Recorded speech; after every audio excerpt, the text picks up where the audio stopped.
Felipe Salto, obrigada por falar com a CNN Brasil. Eu estou com um relatório que vocês acabaram de liberar aqui e me surpreendeu o número de vocês na conta do IFE, do Instituto Fiscal Independente. A soma de tudo que o governo vai gastar com as medidas de combate aos efeitos econômicos do coronavírus chega a pouco mais de 282 bilhões de reais, bem menos do que os 750 bi que o ministro Paulo Guedes vem dizendo. Explica para a gente essa diferença? Olha, o ponto central, Thaís, é que a gente está começando a monitorar no nosso relatório principal, que é o relatório de acompanhamento fiscal, todas essas ações, medidas, anúncios, principalmente aquelas que já têm um normativo legal. E aquelas que têm impacto fiscal primário, ou seja, que não é financeiro, afeta mesmo a conta fiscal, essas medidas somam 282,2 bilhões. Então, por exemplo, não entram as reduções de depósitos compulsórios pelo Banco Central, que é uma medida importante, mas não tem efeito fiscal. Então, esse quadro que a gente apresenta agora tem as medidas do lado da Receita, como os diferimentos e outras medidas de postergação de tributos, ou seja, e do lado da despesa, as transferências. Né? Quando você fala da Receita, é aquilo que o governo vai deixar de receber, não é isso? Porque essas medidas todas, mesmo os diferimentos, né, que em tese eles são postergações do pagamento de imposto dentro do mesmo ano, a nossa visão é que uma parte disso vai transbordar para o ano que vem. Porque muitas empresas, quando passar esse período de 3, 4 meses, não vão conseguir pagar isso, né, esse imposto acumulado. Então vai acabar havendo algum refis ou alguma renovação desses diferimentos. Essa conta que a gente apresenta já considera essa premissa. Felipe, outra coisa que me chamou a atenção aqui foi a previsão para vocês do aumento da dívida pública. A gente sabe que boa parte, ou a grande parte desse aumento de gastos virá através do endividamento público.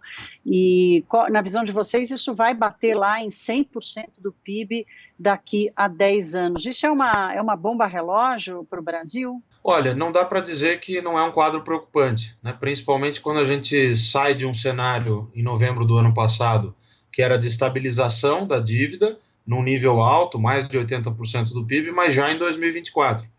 Agora, no cenário base, como a gente chama, que é o mais provável, a dívida cresce sem parar até 2030.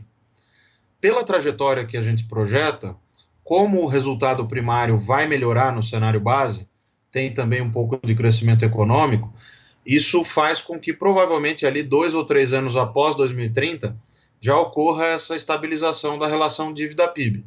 Mas mesmo assim é um quadro chocante, né? Você ter um aumento sistemático da dívida.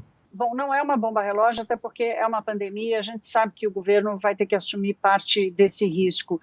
Fica o alarme, então, de que o espaço de manobra para errar ou para ser ineficiente nesse gasto é curtíssimo, né?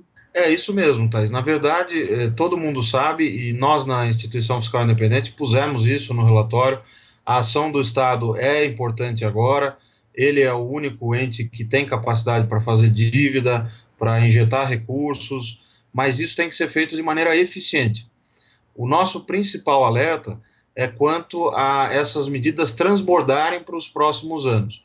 Quer dizer o seguinte, não é recomendável que se use esse espaço fiscal aberto com autorização do Supremo, com autorização do Congresso, pela calamidade pública, para contratar gastos permanentes, aumentos de salários, dívidas novas para os estados, né? O que a gente precisa agora é ter uma ação coordenada que ataque o foco da crise, ou seja, gastos com saúde e mitigação dos efeitos da crise sobre a renda dos trabalhadores. Isso pode ser feito de várias formas. Então, monitorar essas ações vai ser muito importante. A PEC do orçamento de guerra, nesse sentido, que vai ser apreciada no Senado nessa semana, ela é importante, a meu ver, porque cria uma coordenação central, um comitê gestor da crise, né? Agora, Felipe, aí no Congresso também em Brasília está sendo discutido o Plano Mansueto, que já não é mais o Plano Mansueto, e que terminou a semana passada com a previsão de uma permissão para o endividamento dos estados, agora parece que tem um acordo aí para não abrir esse espaço para o endividamento. Quer dizer, isso faria uma diferença poderia fazer uma diferença boa para os estados, mas geraria aí sim uma bomba relógio para a questão fiscal, né? Eu acho que a gente precisa separar o joio do trigo, né? É claro que os estados, os municípios vão precisar executar uma boa parte dessa despesa.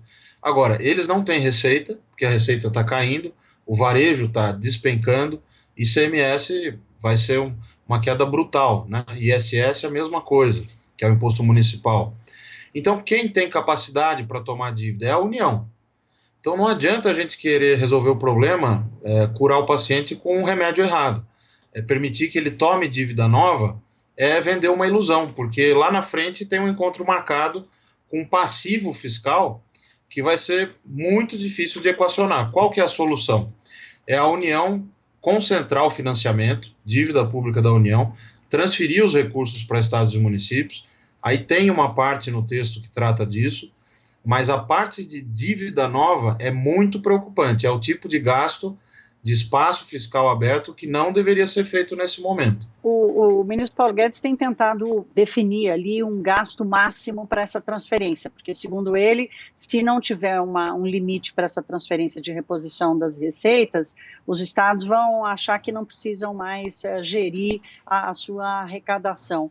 Você concorda com isso? Você acha que realmente tinha que haver uma limitação para essa transferência, circunscrita num período de tempo ou mesmo num limite de valor? Olha, pode-se projetar, Thaís, com base na queda que se vai observar nos setores da economia, no varejo principalmente, quanto vai ser essa redução esperada na arrecadação.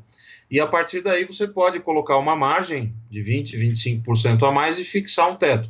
Eu acho que o ministro tem razão nessa preocupação de não deixar totalmente livre, ou seja, compensar tudo que tiver de perda. Porque aí a União também não tem condições de fazer isso. Eu costumo dizer que a gente não fez a lição de casa na época do verão, a coisa da cigarra e da formiga. E agora chegou o inverno, claro que a gente vai ter que agir com todos os instrumentos que tem. Mas a gente tem um grau de liberdade muito menor, porque não fez o que deveria ter feito lá atrás. Nossa poupança pública é muito baixa, a dívida é muito alta. Isso significa que não é para agir? Não. Mas colocar certos limites e discutir essas medidas a fundo, pensar no detalhe dessas medidas, é muito importante. Para terminar, Felipe, no relatório de vocês, a previsão para déficit fiscal desse ano, ou seja, para o rombo nas contas, supera ali um pouco 514 bilhões. O governo tinha dado um número um pouco menor do que isso, mas a premissa deles era de crescimento zero, vocês já prevêem aí uma queda de 2,5%. Só essa diferença na premissa do crescimento do PIB, que para vocês já é bastante negativo, isso explicaria já esse aumento do rombo e ele é gerível? Olha, de fato é um déficit muito elevado, 514,6 bilhões para o governo central. Tem ainda, além disso, a parcela dos estados e municípios, que eleva o déficit previsto para 549,1 bilhões. Isso representa algo como 7,5% do PIB. É um volume de rombo fiscal, né, no termo que acho que mais representa isso, que de fato vai ser difícil de ser revertido. Para o ano que vem, o déficit ainda vai ser elevado. E o que vai nos fazer gerenciar todo esse gasto novo contratado e essa renúncia de receita? Vai ser a capacidade de saída da crise, de retomar uma agenda de aumento da produtividade, de reformas estruturais, que permitam o país crescer mais do que a gente prevê para o ano que vem e para os próximos. Então, neste ano está contratado essa piora fiscal. Pode até ser maior do que essa que a gente apresenta no cenário base. Né? Por exemplo, se a economia ficar parada 22 semanas e você tiver uma queda na atividade econômica de 85%, né, distribuída nos setores, a queda do PIB pode chegar a mais de 7%, pelas simulações que a gente apresenta no relatório. Então, os 514,6 eles assustam, mas pode ser que eles sejam apenas uma amostra do que está por vir.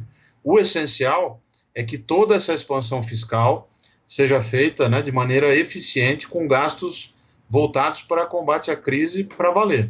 E não o que a gente está vendo no Rio, por exemplo, que já aconteceu ontem, essas notícias que são graves, né, de usar o pretexto da crise para acabar criando mecanismos de desvios e ineficiências. Tá certo, Felipe. Muito obrigada pela conversa aqui com a CNN. Uma boa tarde para você. Obrigado, Thaís. Boa tarde.